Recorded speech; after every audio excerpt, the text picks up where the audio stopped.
Ce n'est pas évident au premier coup d'œil et pourtant nous sommes bien dans un laboratoire à la pointe de l'innovation.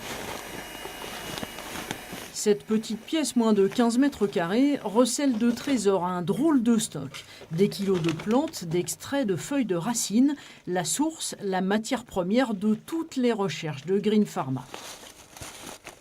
Les plantes sèches sont broyées, diluées dans un solvant. Et ce sont les molécules extraites de ce liquide enrichi qui passionnent les ingénieurs chimistes. Le métier de Gloriane, de Mathieu, c'est donc d'extraire, purifier, analyser, trouver la molécule naturelle qui sera antidouleur, anti-âge ou amincissante. Ces molécules seront utilisées pour fabriquer des cosmétiques ou des médicaments.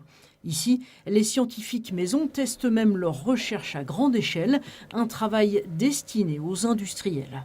On va lui livrer les conditions dans lesquelles on a travaillé, on va aussi lui faire part des problèmes qu'on a pu rencontrer pour qu'il puisse les avoir en tête et qu'il puisse d'emblée adapter son procédé.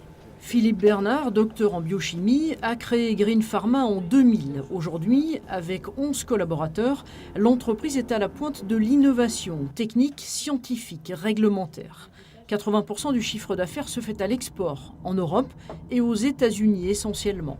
Les gros clients de la société orléanaise sont de grandes universités américaines ou des labos privés. Ils viennent chercher dans des petites structures comme nous de la réactivité, de la souplesse, une façon de s'adapter rapide à une évolution de marché ou à des besoins particuliers. Et donc là, on est là pour répondre rapidement, efficacement à ces sociétés de dimension multinationale. 10% de l'activité, c'est l'agrochimie, 30% l'univers pharmaceutique, 60% la cosmétologie. À 2 pas de la Cosmétique Valley, Green Pharma travaille donc en permanence sur de nouveaux produits. Texture, odeur, fiabilité, de la recherche très pointue entre exigences scientifiques et phénomènes de mode. On recherche des textures originales. On est obligé de trouver des alternatives à certains ingrédients qui sont décriés. C'est de trouver le meilleur compromis entre l'efficacité, les contraintes d'incorporation des actifs et le meilleur aspect sensoriel possible. Chaque année, 300 000 € sont consacrés à la recherche, notamment pour des projets collaboratifs. Ils sont moteurs dans la vie de l'entreprise. Coctuando est responsable des dossiers collaboratifs européens. Avec son équipe, il planche depuis 4 ans sur un projet qui réunit 15 pays, de la recherche sur un médicament pour pallier les insuffisances cardiaques. C'est innovant parce que en fait, chacun va apporter son expertise et souvent dans les projets européens, en fait, on labellise les équipes qui font des travaux d'excellence.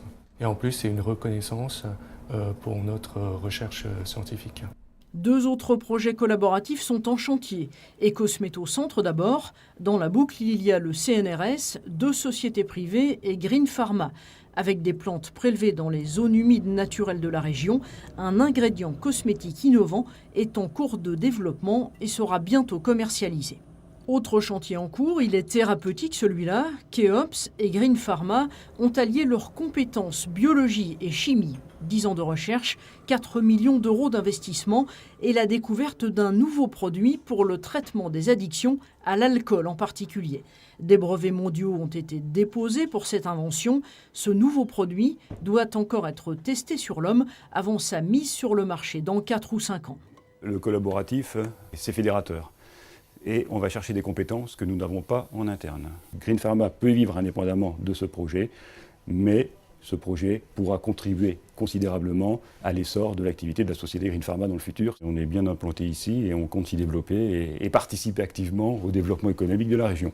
À 2 pas de l'université, Green Pharma est donc bien ancré en région Centre-Val de Loire et va même très bientôt agrandir ses locaux.